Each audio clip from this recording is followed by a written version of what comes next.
সবাইকে ফিয়াদা টকারের পক্ষ থেকে আরো একবার স্বাগত।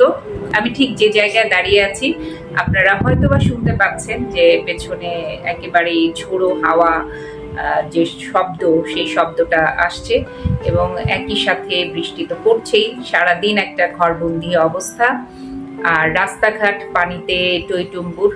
ঢাকার গলি গলি এসব জায়গায় তো পানি উঠেছে। তার চেয়েও বড় কথা যে আমরা যে সেফ ভাবে আছি যে জায়গাগুলোতে, সবচেয়ে কষ্ট হয় যে উপকূলীয় অঞ্চলের মানুষগুলো এবং যে জায়গার উপর দিয়ে এই রিমাল যাচ্ছে, এই ঝড় বয়ে যাচ্ছে, সেই জায়গাগুলোর অবস্থা কি, সেই জায়গার মানুষগুলোর অবস্থা কি। আমরা এত সেফ আছি, তারপরও আমরা একটু বাতাসের জোরে শব্দ শুনলে একটু ভয় পেয়ে যাচ্ছি, বিদ্যুৎ চমকানিতে ভয় পেয়ে যাচ্ছি। আর সেই জায়গার মানুষগুলো তাহলে কতটা সাহসিকতার সাথে ঝড় মোকাবেলা করছে। আসলে যে যেই পরিস্থিতিতে থাকে সেভাবেই হয়তো তাকে মানিয়ে নিতে হয়। সৃষ্টিকর্তা হয়তো সেভাবেই মানিয়ে নেয়ার ক্ষমতাটাও তৈরি করে দেয়। আমরা হয়তো ভাবি বৃষ্টি হচ্ছে, বাহ কি সুন্দর চমৎকার ওয়েদার, একটু কেউ খিচুড়ি রান্না করছি, কেউ বিরিয়ানি রান্না করছি, মজার মজার খাবার আয়োজন করছি, ফ্যামিলির সাথে হয়তো গল্প গুজব করছি। কিন্তু একটু খেয়াল করে দেখেন ওই জায়গার মানুষগুলোর কি অবস্থা, তারা কি একবেলা খেতে পারলো কিনা, তাদের ঘরে আলো আছে কিনা। কারণ অলরেডি আমরা জানি যে অনেক জায়গায় বিদ্যুৎ সংযোগ বিচ্ছিন্ন হয়ে গেছে।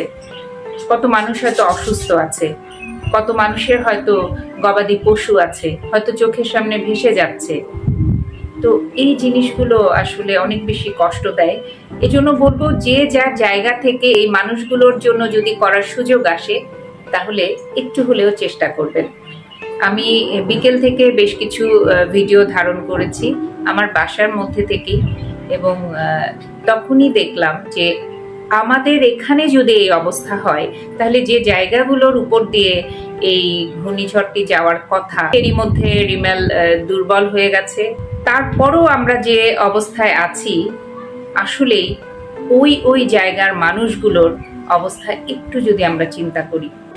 ঘূর্ণিঝড় রিমালের প্রভাবে 19 জেলায় 107 উপজেলা ক্ষতিগ্রস্ত হয়েছে, আর একই সাথে মারা গেছে প্রায় 10 জন।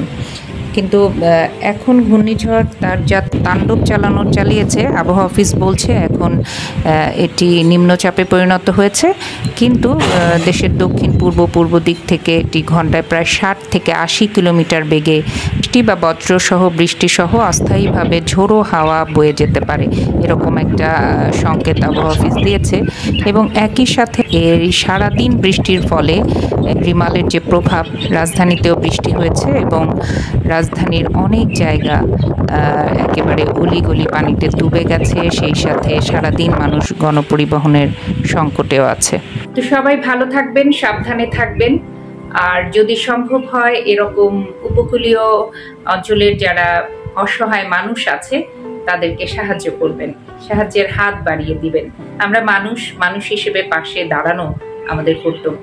একজন মানুষ আরেকজন মানুষের পাশে সাহায্যের হাত বাড়িয়ে দেব, এটাই হওয়া উচিত। ভালো থাকবেন সবাই। আবারও নতুন কোনো বিষয় নিয়ে খুব দ্রুত ফিরে আসবো। চোখ রাখবেন ফিয়াদা টকারে।